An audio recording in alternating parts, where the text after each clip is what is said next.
किशोर जी शहर में रहते थे। उनको एक बेटी और एक बेटा था। बेटे का नाम अनिल और बेटी का नाम लीला था।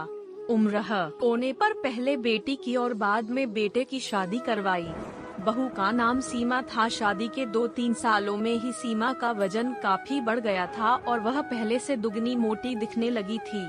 इस मोटापे की वजह से सीमा को कई लोगों के ताने सुनने पड़ते थे। पड़ोसी भी उसे मोटी भैंस कहने में हिचकिचाते नहीं थे। कितनी मोटी हो गई है, कैसी दिन पर दिन फैलती जा रही है, देखो, जरा भी शर्म नहीं आती। पति बेचारा सूखा जा रहा है, यह देखो खा खा कर कैसे मोटी हो रही है। कुछ इस तरह की बातें अक्सर सीमा के कानों पर पड़ जाती थी। स्वभाव से हंसमुख सीमा इन बातों को इग्नोर भी कर देती, लेकिन उसे ज्यादा दुख तब होता था जब उसकी खुद की सास और ननंद उसके मोटापे के लिए उसे दोषी ठहराते और भला बुरा कहती। अनिल शरीर से काफी दुबला पतला था। शादी के बाद भी उसके शरीर में रत्ती भर का भी फर्क नहीं आया था। हालांकि सीमा मोटी होती जा रही थी, उसमें उसका कोई भी दोष नहीं था, बल्कि सीमा तो अनिल से भी कम खाना खाती और दिन भर घर के सारे काम करती रहती थी। अपने मोटापे की वजह से चाहे किसी काम में कितनी भी दिक्कत हो, सीमा उस काम को कभी अधूरा नहीं छोड़ती थी। उसने घरेलू नुस्खे और कई तरह के उपाय करके अपना मोटापा कम करने की कोशिश की थी, लेकिन शायद उसके शरीर के हार्मोन्स ही थे जो उसे मोटा बनाए रखे थे। अनिल को उसके मोटापे से कोई हरकत नहीं, वह तो बेचारा अपने बिजनेस को संभालने में व्यस्त रहता था।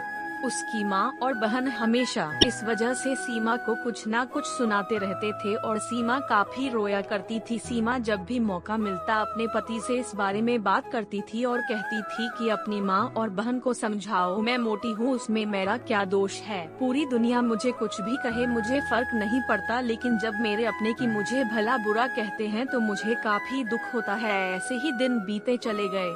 एक दिन सीमा की सास ताजी हवा लेने के लिए जब टेरेस पर गई हुई थी, तब वापस लौटते समय उनका पैर फिसला और सीढ़ियों से वह गिर गई। भाग्य से वह बच गई, लेकिन उनके पैर में बड़ा फ्रैक्चर आया।